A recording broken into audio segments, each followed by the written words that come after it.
Look at that, how beautiful that set looks. Oh my good. Happy Thursday, everyone. It's my second favorite day after spa day. I love giving couples massages in my van. Hey, let's roll a Nexio. Greg's philosophical monologue of the week. Because the news is really boring right now and he had to come up with something.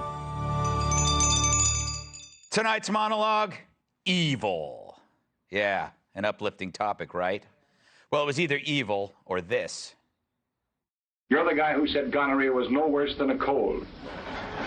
Well, I'll bet you never had a cold that felt just like that, did you? I must have got it on a toilet seat, Doc. Now that's a hell of a place to take a girl. Oh, man, I love that. Yeah, I'll take evil. Now, evil obviously exists, but does calling people evil help you win an argument? Or is it like me after 3 Aperol spritzes? It's just too easy. And really, when someone does something awful, just saying it's evil won't stop it. I mean, The View is in its 25th year. I kid. They aren't evil. They're just wrong. So what is evil? Well, communists are evil. Fascists are evil. Cats are evil. Especially that one. Threw that into a walk. But when you get in a debate about stuff, such evil branding sucks. The left will often call you evil to end conversation, which is why I'm glad when Geraldo does it. Because it ends a conversation. But they'll often call you something worse, like racist. So it's no wonder Governor DeSantis said no to doing The View after they asked. And after a past year where they've smeared him like one of Joy Behar's 8 morning bagels, they've thrown more shade his way than Stelter does sitting on a snow globe. Just visualize it. But how can you be civil with people like this? You're just short of calling him a negligent, homicidal sociopath, because that's what he is. He's risking the lives of children, children's parents, their grandparents, anyone they may come in contact with, so that he could appeal to his white supremacist base. DeSantis. I think he's a fascist and a bigot. It's anti-black, it's anti-gay, it's anti-LGBTQ+. It's anti-American. And it started with CRT. So if you start coming after black people, what comes next, right? Of course, the LGBTQ+ community, and then women, and then other marginalized groups. Ugh, my soul is bleeding. So basically, DeSantis is a racist, sexist, transphobic, homophobe. In other words, evil. And once you're evil, who needs conversation? It eliminates dialogue, meaning all that's left is aggression. You know, I was guilty of this once. I'm pretty sure I called Pelosi evil. And not to her face. Or at least her most recent face. Terrible. And I'm sure I called this block of wood evil. When really he's not, he's just dumb as a block of wood. Who else is evil? Well, the person who invented double stuffed Oreos, that's for sure. And the guy at the gym who filled my Speedo with Nair. Now I have to do my pole dancing in jeans. Why did I sign up for those classes? And people, they've called me evil too, which is hard to believe. I'm so lovable it hurts, at least for 7 to 10 days, and then it goes away. But I certainly don't think I'm evil, so it stands to reason the people I call evil don't consider themselves evil either. I mean, if you asked Lucifer himself if he was evil, he'd probably be like, hey, I'm no Day at the Beach, but I'm no Joy Reid either. So liberals aren't evil, even if they think we are. It's the key difference that Charles Krauthammer noted first. We think they're wrong, they think we're evil. It's something to remember when you're trying to persuade people. You know, as Russia invaded Ukraine, we called Putin evil. But does he think he's evil? No, he just thinks he's working on behalf of Mother Russia, and he'll kill anyone to do it. Hell, he violated international law. And those shirtless horseback photos were a crime against humanity. Is George Soros evil? Maybe, maybe not. But really, what if he's just dumb? I mean, does this guy really think more murders is a good thing? Maybe he's just a psychopath like so many corporate heads. Not ours, though. They're the best. Please give my puppy back. But the idea that he's a Batman villain makes it easier to categorize him. The he's evil argument saves a buttload of time and energy. Mass shooters, oh, they are evil. But that's just the first step in that problem. What made them evil? Drugs, isolation, mental illness, a culture that applauds violence, media coverage, Brian Kilmeade's last book? The point, calling someone evil can be accurate, but it blunts efforts to figure out what comes next. For that, you need strategic empathy. You need to ask why something happened, but temporarily exclude yourself from saying, because they're evil. Why did Putin invade Ukraine? Why does Soros fund idiotic prosecutors who ruin our lives? Why does a sick fiend kill dozens of children? If we knew why Putin invaded, well, we did know. He warned us a bunch, kind of the way China's warning us now. And now Brittany Griner just got 9 years for pot. Joe Biden is demanding that Russia set her free. But how do you call Putin up to have that conversation after you've already labeled him an evil war criminal? Language paints us into corners.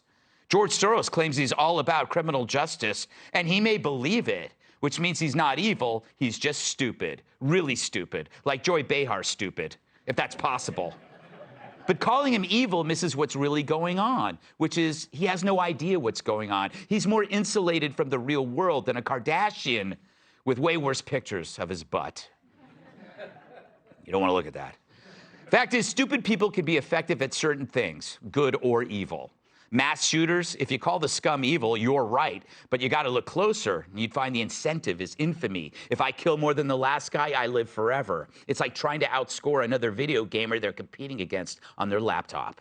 Once you see that, you see the solution, a media blackout. We can cover what happened without making each perp famous.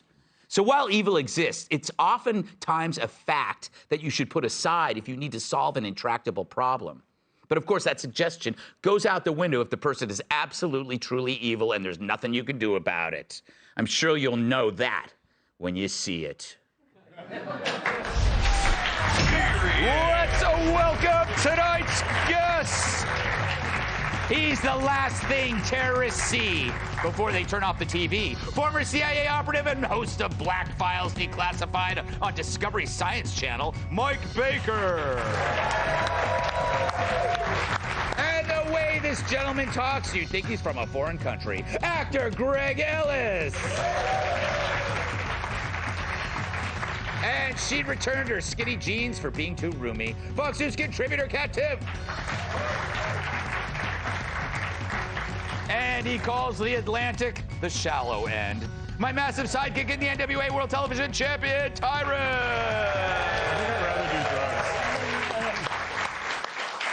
Mike Baker, I think you would be an expert on evil, right? I know it when I see it. Yeah, so you know it when you see it. It's just like porn.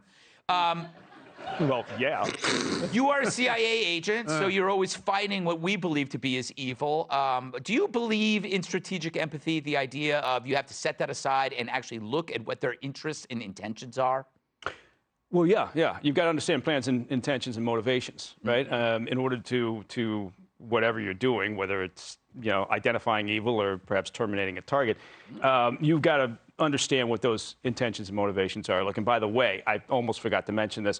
All these years we've known each other, I had no idea your feelings about cats. And yes. Now I'm sad. We just got another rescue cat. That's two cats. Oh, you're turning into a little old lady. I'm one shy of. Yes. But we also have several dogs and a hamster. Yeah. Have you got the house coat yet?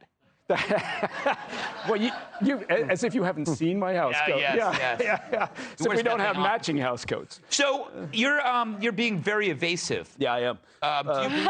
Do you believe you stopped killing people years ago, I hope, Mike Baker, so you can answer this. Do you believe that evil exists? Absolutely. Sure. Yeah, but I do think that there's oftentimes we're quick to use the phrase. I think your monologue was spot on. I think we're very quick to throw that out there, right? Because words don't really mean anything anymore, right? Yeah. I mean, it's just, it's bizarre how everything's the worst I've ever seen. Everything's the most horrible situation I've ever seen. That's the most evil person I've ever seen. I mean, look how quickly we refer to people as Nazis nowadays. Yes. Right? I mean, and there used to be a firewall there because people had a long enough memory, and it was in recent enough history that they understood what the evil of that was. And so now we're kind of off the plantation. But yes, evil does exist. But more often than not, you won't see it coming. Yeah, good point. Greg, I'm sorry that you weren't able to wash the blood stains out of your shirt. But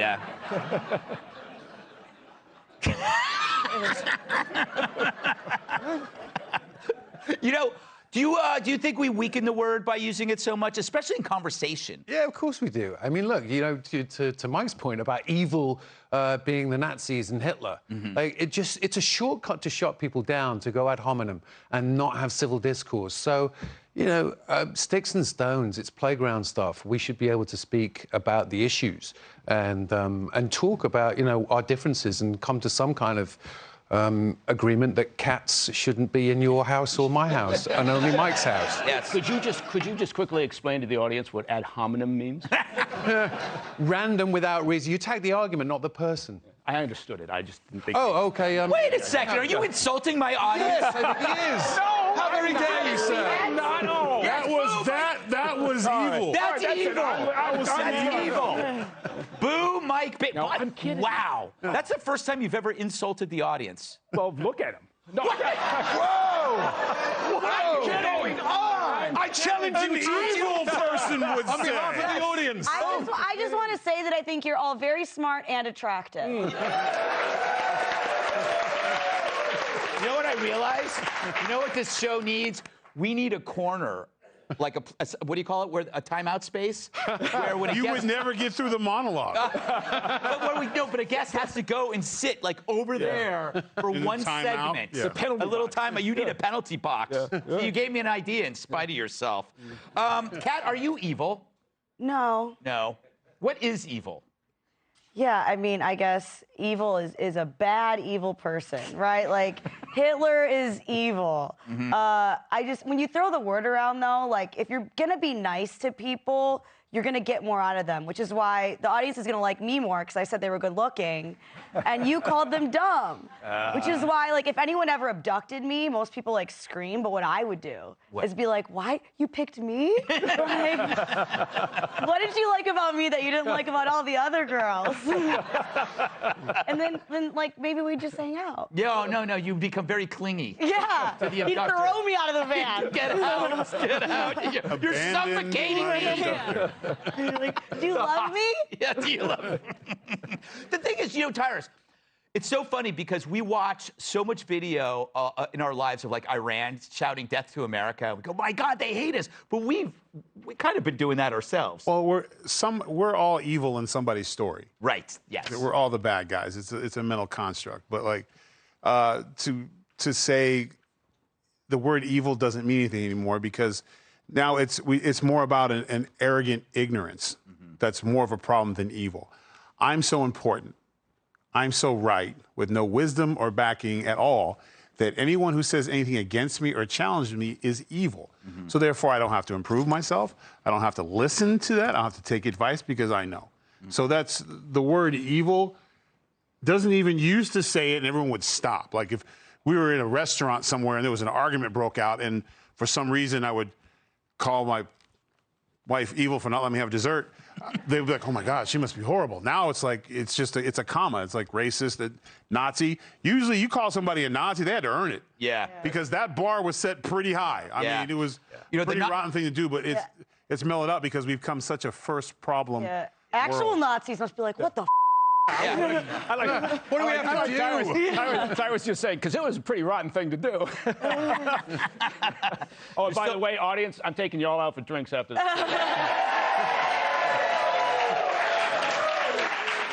I am holding you to that.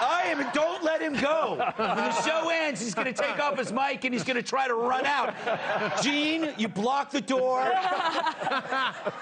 There's a great place. Oh, he's going to kill Gene. Yeah, there's a place across the street called Longacre. You should be over there by like 8 o'clock. Okay, it's a deal. With your wallet open. Not your pants. Terrible little perv. If he doesn't show up, he's just being evil. Yes, exactly. Right? It's the sort of thing a Nazi would do. Exactly. Hey, Sean Hannity here. Hey, click here to subscribe to Fox News YouTube page and catch our hottest interviews and most compelling analysis. You will not get it anywhere else.